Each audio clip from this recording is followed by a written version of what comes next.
Olá, meus irmãos. A paz do Mestre Jesus esteja com todos vocês.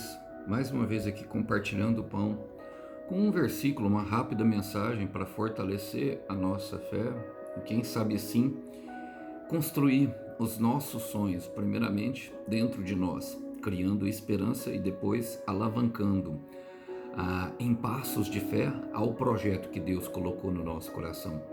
O versículo de hoje encontra-se em Atos dos Apóstolos, capítulo 2, versículo 30, que diz assim, ó: Mas ele era profeta e sabia que Deus havia prometido sob juramento que um de seus descendentes se sentaria em seu trono. Glória a Deus.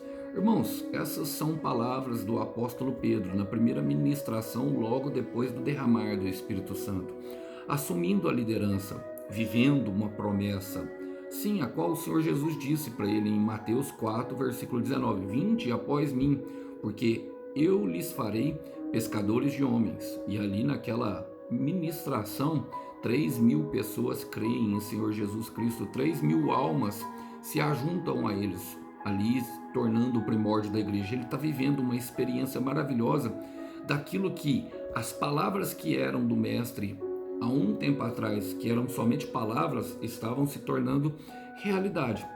E ele usa o exemplo de Davi, irmãos, que ensina muito o nosso coração. E pensando nisso, eu quero aqui humildemente trazer duas coisas que eu aprendo com esse versículo. Ele primeiro fala assim, ó: mas ele era profeta e sabia que Deus havia prometido sob juramento. Um profeta conhece a Deus, irmãos. Um profeta sabe que Deus não brinca de fazer promessa. Um profeta, ele tem vida com Deus. Um profeta, ele sabe a quem ele serve. E o profeta, mais do que tudo, ele fala em nome de Deus e olha para o futuro.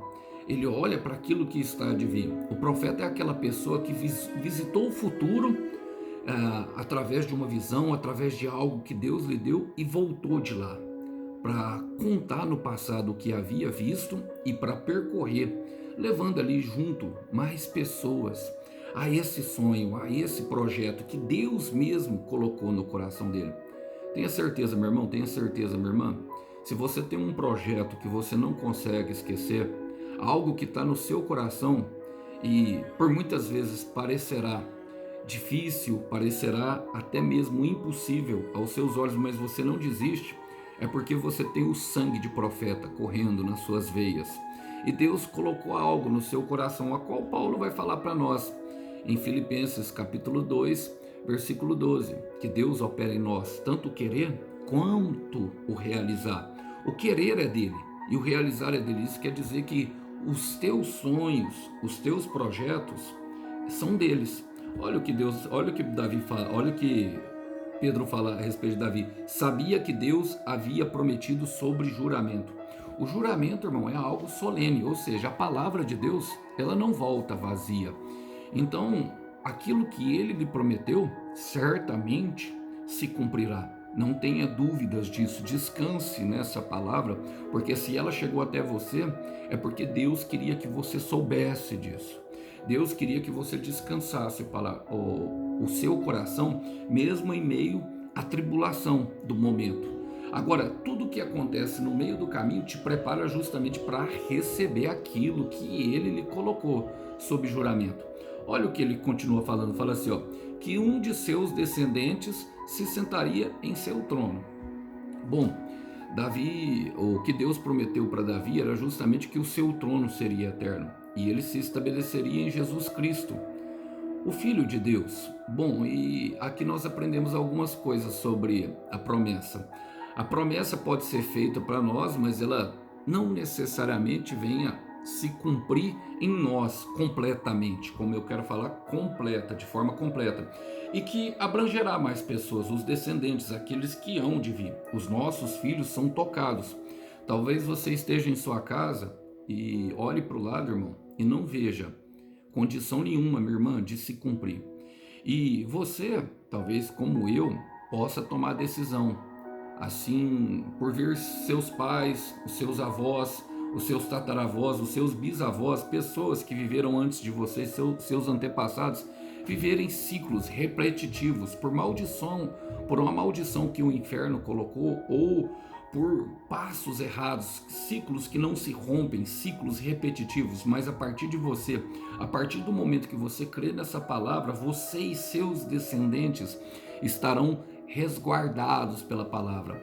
O Senhor diz no livro de Êxodo, através de Moisés, nos mandamentos, que ele abençoaria até as 1000 gerações futuras. Isso quer dizer, irmão, que uma geração de 60, 70 anos, vezes 1000 daria 60 mil, ou seja, ele está prometendo um legado que é eterno. A partir de você, a partir do momento que você toma uma decisão, a partir de que você fala, eu não quero mais viver o que a minha família viveu, eu quero me separar e quero dar um passo. Quero viver o que Cristo tem para mim. Eu quero viver o que Deus tem para mim, o que Deus tem preparado para mim. Eu não quero viver o que homens têm preparado para mim, mas sim o que Deus tem preparado para mim. E a partir do momento que você toma essa decisão e se coloca no lugar de profeta, profetizando e conhecendo o seu Deus, ele se responsabiliza por isso. E outra coisa que nós aprendemos, irmãos, a palavra fala que se sentaria em seu trono. A promessa sempre tem a ver com descanso e governo. Eu quero repetir isso porque eu creio que alguém aqui precisa ouvir. A promessa sempre tem a ver com descanso e governo. O governo não estará mais nas mãos de qualquer um, estará nas suas próprias mãos. Você terá domínio próprio, conseguirá governar todas as ações e toda a sua realidade ao redor, para que tudo vá bem e para que glorifique o nome do Senhor. E isso trará descanso no seu coração. A posição de estar sentado, nesse caso aqui, sentado no trono, é um lugar de descanso, um lugar aonde ele comanda. O Senhor assentado ao trono está.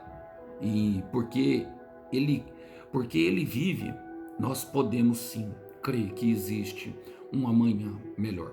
Pensando nisso, eu quero deixar uma palavra para você que está em Números, capítulo 23, versículo 19, que fala que Deus não é homem para que minta, e nem filho do homem para que se arrependa. Acaso ele fala e deixa de agir?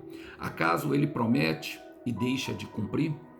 Que você possa refletir nisso hoje e nós vamos orar a respeito da tua e da minha promessa.